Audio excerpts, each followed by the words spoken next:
The air inside the Mockery conference room was cool, but the tension was thick enough to taste. Miguel Migues de la Cruz wiped his palms on his slacks, trying not to show the tremor in his hands. He had spent 2 weeks preparing for this meeting, 2 sleepless, caffeine-fueled weeks, and it all came down to the next 15 minutes. Across from him sat 3 investors. 2 were Americans from a hospitality venture group. The third was a tall Arab businessman with a calm but unreadable expression. Behind Miguel, the logo of his beloved company glowed faintly on the screen, Mang Inasal. He took a deep breath and began. Good morning, everyone. Today, I'm here to show you how a small restaurant from Iloilo became one of the most beloved food chains in the Philippines, and why we believe it's time to share that love with the world. His voice was steady now, confident. The presentation flowed, slides of grilled chicken, marinated in calamansi and lemongrass, rice steaming in banana leaves, people smiling over wooden plates, eating with their bare hands. He spoke about the heart of Mang Inasal, how it wasn't just a restaurant, but a celebration of Filipino warmth, the idea that food tastes better when shared, laughter louder when eaten by hand. He even brought statistics. Revenue growth, brand loyalty, market behavior. But the moment he said the words international expansion, the room changed. One of the Americans raised an eyebrow. Hold on, you want to bring this? He pointed at the slide showing a plate of grilled chicken with unli rice.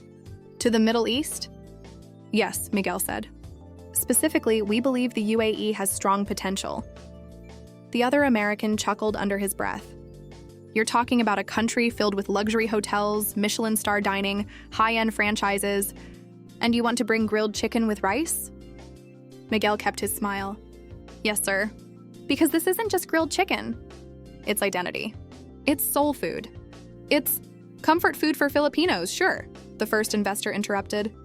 But that's a niche. You'll feed overseas workers, not the world. There's no scalability there. Miguel's smile faded slightly. The Arab investor leaned back, arms crossed, silent. He watched the debate unfold without a word. Miguel pressed on, showing projections, marketing strategies, social media data, testimonials from foreign tourists who had loved the food. He showed photos of long lines outside every branch, proof that something about Mang Inasal resonated deeply with people. Still, laughter lingered. Let me get this straight, one investor said, flipping through the pitch deck. Your business model is unlimited rice and grilled chicken on a stick? Miguel didn't blink. Yes, sir. Unlimited rice, grilled chicken, and the Filipino spirit. They laughed again. It wasn't cruel, but it was dismissive, the kind of laughter that said, you don't know the game you're playing. Miguel stood there feeling the sting. He'd been through tougher things, growing up in a flood-prone town, working nights to finish his marketing degree, but this was different. This was his dream being measured and found small. When the meeting ended, the Americans shook hands politely. Interesting concept, one said, but not a fit for our portfolio. Maybe try Singapore first? Miguel thanked them anyway. Only the Arab investor remained seated. He didn't speak for a long moment. Then he looked at Miguel and said softly, You believe in this, don't you? Miguel nodded. With everything I have, sir, the man smiled faintly. Good, because the ones who believe that deeply, they're usually right, even when others laugh. He stood and walked out, leaving Miguel alone in the room. That night, Miguel sat in a small cafe across from the building, laptop open, coffee untouched. The city outside glowed with lights, 1,000 stories moving at once. He replayed the meeting in his head. Every laugh, every doubtful look, every polite rejection. His mentor, a retired executive who once built a fast food empire, called him that night. So how'd it go? Miguel sighed. They didn't take it seriously. Said we're too local. The older man chuckled. That's what they said about Jollibee too. Now look where it is. I know, Miguel said. But they don't see it yet. They think it's just chicken. Then make them taste it, his mentor said simply. Numbers can't tell a story that flavor can. Miguel smiled faintly. He closed his laptop and took out his notebook, the one filled with scribbles, sketches and ideas about taking Mang Inasal global. He flipped to a blank page and wrote at the top, If they won't believe the story, we'll make them taste it. The following weeks were a blur of determination. Miguel began inviting small groups of potential partners, not to offices, but to dinners. He rented a small event space in Quezon City, turned it into a pop-up dining hall, and flew in staff from actual Mang Inasal branches. He called it the taste of home. It was a gamble. But he had nothing left to lose. He sent invitations to investors who had laughed, politely declined, or never responded. Most ignored him. But one name stood out on the guest list, the Arab investor who had said little but looked deeply that day. To Miguel's surprise, he replied with one line, "I'll come." "Bring your best dish," Miguel smiled. He called his head chef. "We're doing it, bro. We're cooking for the ones who said no." On the night of the event, the air was thick with the scent of charcoal and calamansi. Guests arrived in suits and dresses, some looking skeptical, others curious. Waiters moved through the crowd, serving halo mocktails and banana leaf appetizers. Then the main dish came out, grilled chicken, golden and smoky, served with rice and a side of vinegar soy dip. People dug in politely at first, small bites, cautious taste, then silence, then more bites. Then something changed. Laughter, smiles, the sound of forks scraping empty plates. Miguel watched from the corner as the same people who had dismissed his dream just weeks ago now leaned forward, asking for seconds. The Arab investor took a bite, then another, then looked up at Miguel across the room. This time, he didn't laugh. He just nodded, slow, deliberate, approving.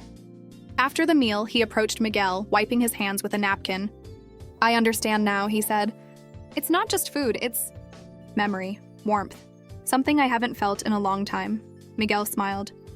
"It's what we call home, sir." The man looked thoughtful. "I have partners who might want to feel that too." "Let's talk." Miguel's heart pounded. He didn't win them all, but he'd won one. And sometimes that's all it takes to change everything. He looked around the room, the plates empty, the air filled with laughter instead of skepticism.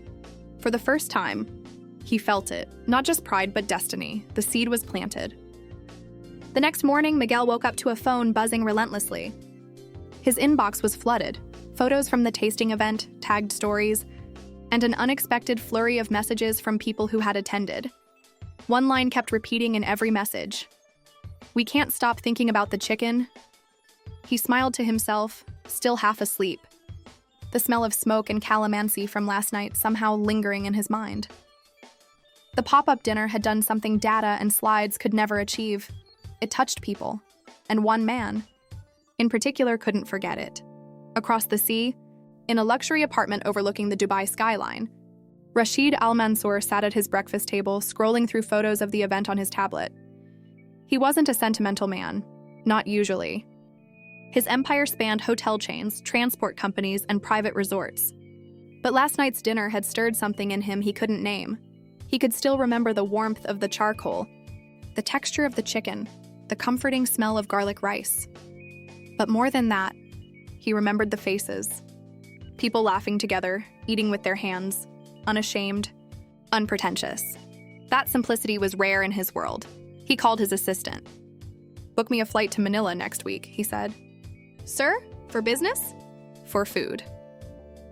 Back in the Philippines, Miguel had returned to the daily grind, meetings, reports, and managing brand operations. The pop-up dinner had gone well, but no one had made any concrete offers yet. He tried not to hope too much, but when his secretary burst into his office one humid afternoon saying, "Sir, there's a foreign visitor downstairs asking for you," his heart skipped. He rushed to the lobby, and there stood Rashid, in a crisp white thobe. Smiling warmly, "Miguel," he greeted, extending his hand. "I couldn't get your food out of my head. I had to come back," Miguel laughed nervously. "That's the first time I've heard a billionaire say that about grilled chicken." Rashid chuckled. "It's not just chicken, my friend. It's soul, and I think the world is starving for that." They sat down in a quiet meeting room above the flagship branch. Rashid spoke first. "You said last time you wanted to share this with the world. You weren't wrong. I've seen fine dining across continents, precision, perfection, presentation, but rarely heart. What you served had heart." Miguel listened, his palms sweating. "So here's what I propose," Rashid continued. "Forget franchises. Forget the usual model. Let's start something new, he leaned forward. What if we bring your essence, not your logo, not your slogan, but your spirit, into a new dining concept? One that celebrates what Filipino food stands for: family, fire, flavor, and humility. Miguel blinked. You mean rebranding? Rashid shook his head. No, not rebranding, evolving. The world might not understand your brand yet, but they'll understand the feeling your food gives them. He paused, then smiled. And I want to fund it. Miguel froze. Fund? How much are we talking? Rashid placed a folder on the table. Inside was a proposal draft with an amount that made Miguel's breath catch. It was enough to build 5 flagship restaurants, open a marketing wing, and fund international pop-up tours. Miguel's voice trembled. Sir, this is too generous, Rashid laughed softly. Generosity has nothing to do with it. It's faith. I believe people will fall in love with this the same way I did. 2 weeks later, Miguel found himself flying to Dubai for the first time in his life, not to build a branch, but to discuss the future of Filipino cuisine. The irony didn't escape him. He looked out the airplane window as the desert glowed gold below. Months ago, investors had laughed at his idea. Now he was crossing oceans with a partner who believed in it more than anyone ever had. Inside Rashid's corporate headquarters, they worked for days, refining the concept, designing a dining experience that could bridge cultures. The new project wasn't called Mang Inasal International. It was something more poetic. Fire and rice, a tribute to the two things that defined Filipino cooking. Miguel insisted it retain the roots: bamboo decor, the scent of grilled charcoal, banana leaf presentation, but elevated in form. No silver platters, no pretentious plating, just authentic, bold flavor. They hired designers from Manila and Abu Dhabi, culinary students from Iloilo, and even street vendors to help recreate the signature barkadahan, friendship atmosphere. Rashid's role was to open doors, connecting them to event organizers, cultural fairs, and food festivals. Within months, word spread about the mysterious collaboration between a Filipino fast food manager and a Middle Eastern billionaire. Social media began to buzz. Who are they? Is this the next Jollibee? Why are people talking about grilled chicken like it's fine dining? Then came the first real test. Rashid suggested they host a private tasting event in Dubai, a gathering of global investors, chefs, and critics. The idea was to introduce Filipino food not as cheap comfort cuisine, but as a world-class cultural experience. Miguel was nervous. These are Michelin chefs and venture capitalists. They won't care about vinegar dips or unli rice. Rashid smiled. Then make them care. The night of the event arrived, held in a minimalist rooftop venue overlooking the Burj Khalifa. The ambiance was elegant but warm, soft bamboo lamps, music from Filipino acoustic bands, and the scent of grilling chicken wafting through the air. Guests arrived in tuxedos and gowns, murmuring in curiosity. Miguel stood behind the counter in his apron, hands trembling.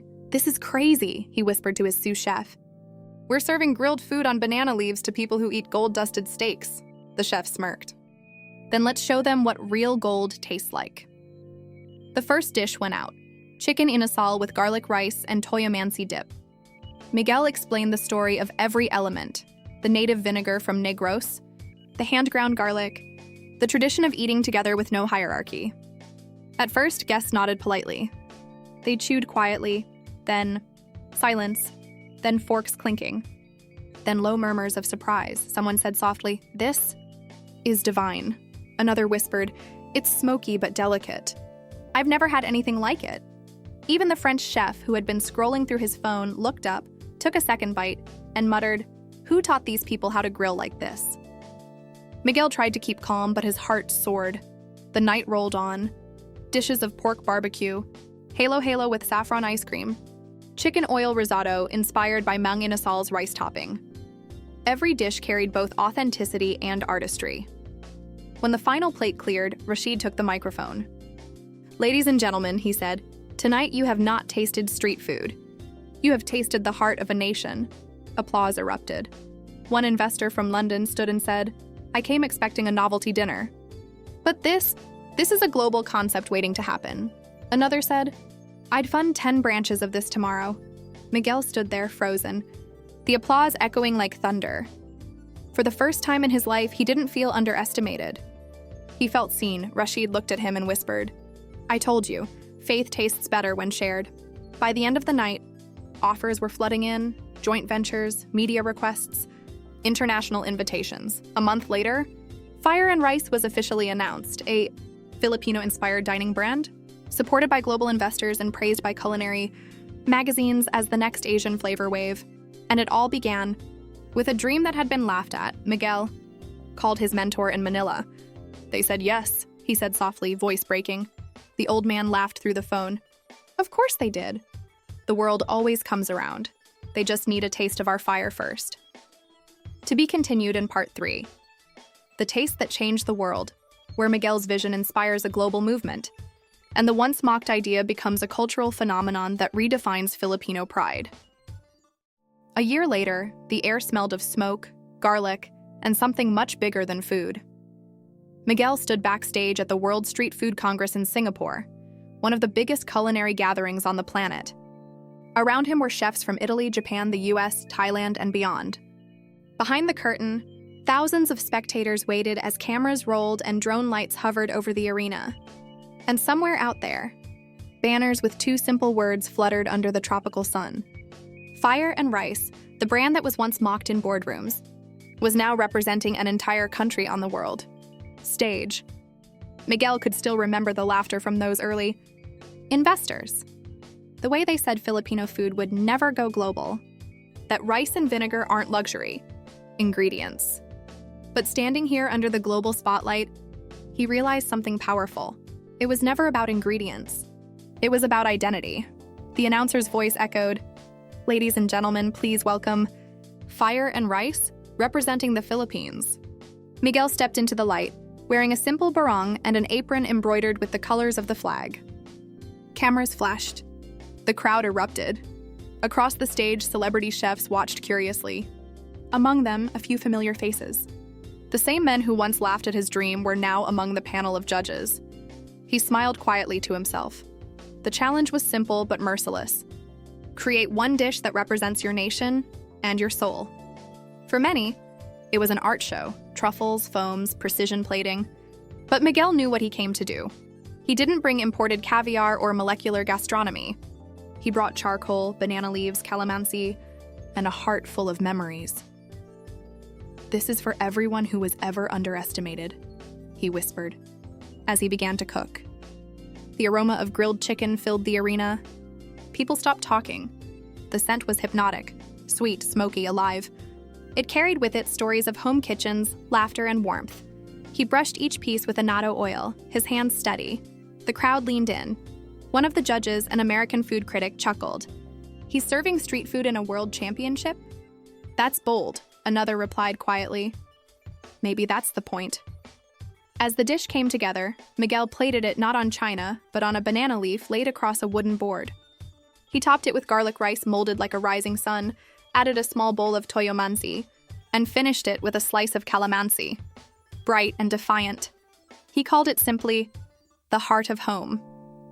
When it was time to present, he carried the dish forward himself. The lead judge, a renowned French chef, raised an eyebrow. "Explain this creation, Monsieur Alcaraz." Miguel took a deep breath. "This," he said, "is how we celebrate victory in the Philippines, not with trophies, but with food. Every bite of smoke and vinegar tells the story of our struggle, our faith, and our joy. It's the food we eat when we've lost everything, and the food we serve when we've won it all." The room fell silent. He continued, voice soft but firm. "When people laughed at me for dreaming too big, I didn't argue. I cooked. And that's what I'm still doing today." The judges took their forks. First bite. Silence. Second bite. Eyes closed. Third bite. A quiet exhale of awe. One judge set down her fork and said in a trembling voice, "This tastes like courage." The French chef nodded slowly. "It's imperfect, but alive, and that's rarer than perfection." Then came the announcement, "The World Street Food Champion of the Year, Fire and Rice, Philippines." The crowd roared. Miguel froze, disbelief washing over him. Rashid was in the audience, clapping so hard his rings clinked together. The cameras zoomed in as Miguel was handed a golden ladle-shaped trophy.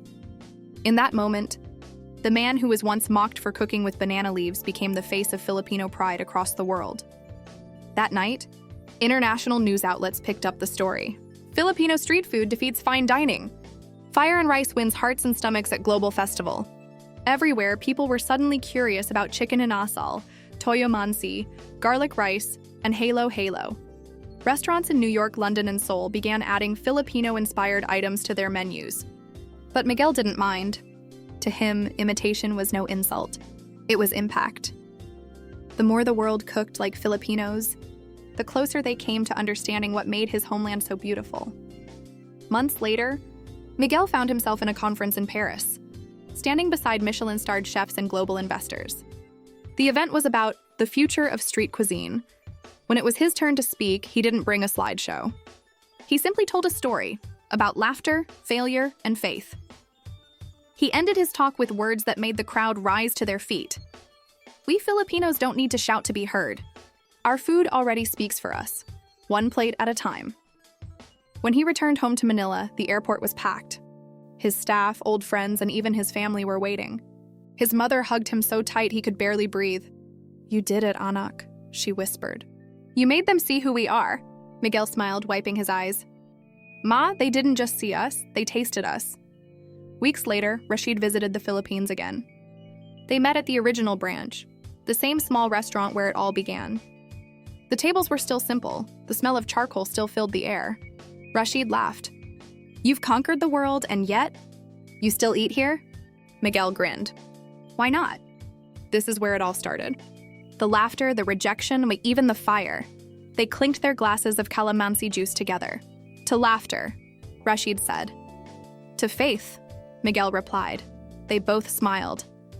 "And to food that heals." As the sun dipped low over the Manila skyline, a young man approached Miguel's table. He looked nervous, holding a small notebook. "Sir Miguel, I'm a culinary student. I want to be like you someday." Miguel looked at him for a long moment, then smiled gently. "Then cook with your heart, not your ego. Don't aim to impress, aim to connect. That's how you'll win the world."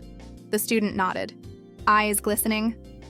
And as he walked away, Miguel looked at the smoke rising from the grill, curling toward the orange sky. It reminded him of everything that had happened: the laughter, the doubt, the struggle, the faith. All of it had led to this: a world that finally knew the flavor of Filipino courage. Because sometimes, the sweetest revenge is when the world falls in love with the very thing they once mocked.